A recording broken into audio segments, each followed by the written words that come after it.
Christine Frizzell with a look at the escalating feud between the United States and China.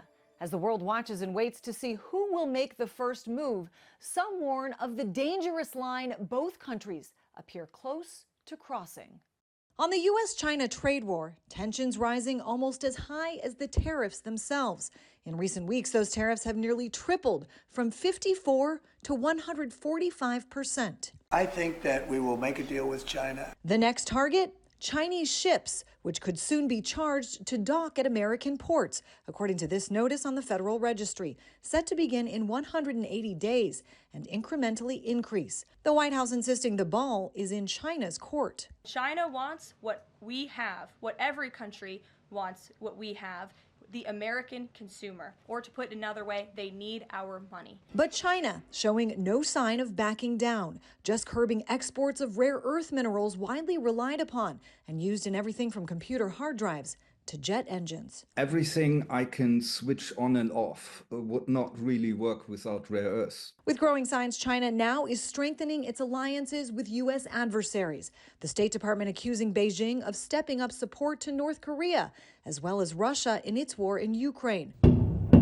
Plus, an alarming new accusation. We can confirm the reporting that Changguang Satellite Technology Company Limited is directly supporting Iran-backed Houthi terrorist attacks on U.S. interests. A new Pew Research poll reveals a surprising turning of the tides. While 77% of Americans have an unfavorable opinion of China, that's 7% lower than last year, marking the first drop in 5 years. I'm Christine Frizzell reporting.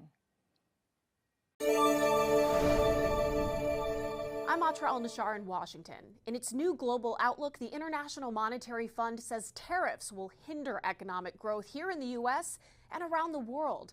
The IMF is also dimming its outlook for when Americans can expect a lower inflation rate. Perhaps the biggest warning yet about the economic fallout that could come from President Trump's tariffs. For the United States, we are projecting a significant slowdown. In its new World Economic Outlook, the International Monetary Fund revising down its forecast for economic growth in the U.S. and the rest of the world as President Trump's tariffs and the countermeasures they've triggered bring effective tariff rates to levels not seen in a century. The tariffs are likely to increase price pressures. We're projecting inflation to remain at 3% in the U.S. this year. Same level as last year. Despite predictions like this coming from just about every economist outside the White House, President Trump is publicly pressuring Federal Reserve Chair Jerome Powell to cut interest rates, something a central bank typically does when inflation goes down. The president calling Powell Mr. Too Late, a major loser, in this social media post, adding to concerns the president may undermine the Federal Reserve's ability to carry out its dual mandate of price stability and maximum employment independent of politics. That anxiety is believed to have fueled Monday's steep declines on Wall Street that put the Dow Jones Industrial Average on track for its worst April since the Great Depression. The president has the right to express his displeasure with the Fed, and he has the right to say he believes interest rates should be lower. The IMF argues public trust in the Fed's integrity can do as much for economic stability as their actual monetary policy. Central banks need to remain credible, and part of that credibility is built upon their central bank independence. President Trump did originally appoint Powell to be chair of the Fed in his first term, and it's highly unlikely he can legally fire or demote Powell. Now, his term is up in May of 2026, and Treasury Secretary Scott Bessent says they'll start interviewing candidates for his replacement in the fall. In Washington, I'm Atra al-Nashar. Call it art of the deal or a total 180, but President Trump's approach to trade talks with China just changed from this. China needs to make a deal with us. We don't have to make a deal with them. To this. I'm not going to say, oh, I'm going to play hardball with China. I'm going to play hardball with you, President Xi. No. We're going to be very nice. It's going to be fair. Are you talking to them actively now?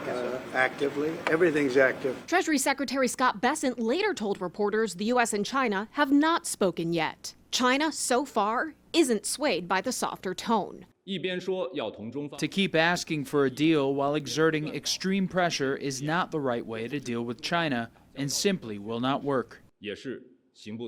What's become a full-blown trade war between the U.S. and China with triple-digit tariffs and non-tariff retaliatory measures has effectively frozen the largest trading partnership in the world. The longer it lasts, the more economic damage is done under President Trump's watch. There is an opportunity for a big deal here. Bessent calmed markets Tuesday when he said the status quo is not sustainable. He says both countries would benefit from addressing America's trade deficit with China, which was more than $295 billion last year. For the U.S., it could mean more domestic manufacturing, and for China, more consumption. If they want to rebalance, let's do it together. There's no telling how long it could take for Washington and Beijing to resolve this. Meanwhile, the White House says it is making progress with other trading partners. Talks appear to have been most extensive with Japan and India. We may soon see outlines of agreements, but it may take months to hammer out the fine details of any new trade deals. In Washington, I'm Atra El-Nashar.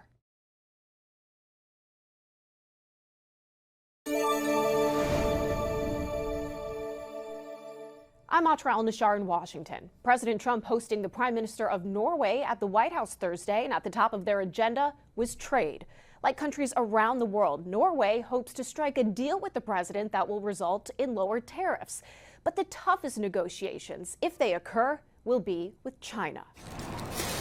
The world is watching anxiously as the new U.S. China trade war halts the largest trade partnership on Earth. The biggest question right now is, are the two sides even talking to each other? Yeah, of course.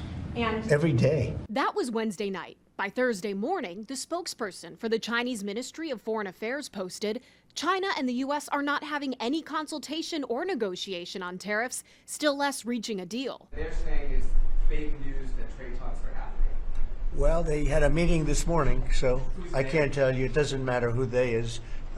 We may reveal it later, but they had meetings this morning, and we've been meeting with China. China says they are open to talks, but not while the U.S. exerts quote-unquote extreme pressure. President Trump imposed 145% tariffs on Chinese goods coming into the U.S., and China retaliated with 125% tariffs on American goods. As for trade talks with other countries, the White House says it has 18 drafted proposals, touting progress specifically with India, Japan, and now South Korea. We will be talking technical terms as early as next week, as we reach an agreement on understanding as soon as next week. Meanwhile, a dozen Democratic-led states are now challenging the president's sweeping tariffs in court, arguing he's overstepping his executive authority. The White House trying to direct the public's attention to the list of foreign companies announcing new investments in the U.S., like Hyundai's plans for a steel plant in Louisiana, a new Chobani yogurt dairy plant in New York, and Swiss drug maker Roche investing an additional $50 billion in its U.S. operations. Historically, it usually takes well over a year to negotiate and implement a trade deal. On Thursday, President Trump commented on the fact that he's got a small economic team at the White House tasked with negotiating with just about every country on Earth. So the president said at some point they'll just start unilaterally setting terms for new trade agreements. In Washington, I'm Atra El-Nashar.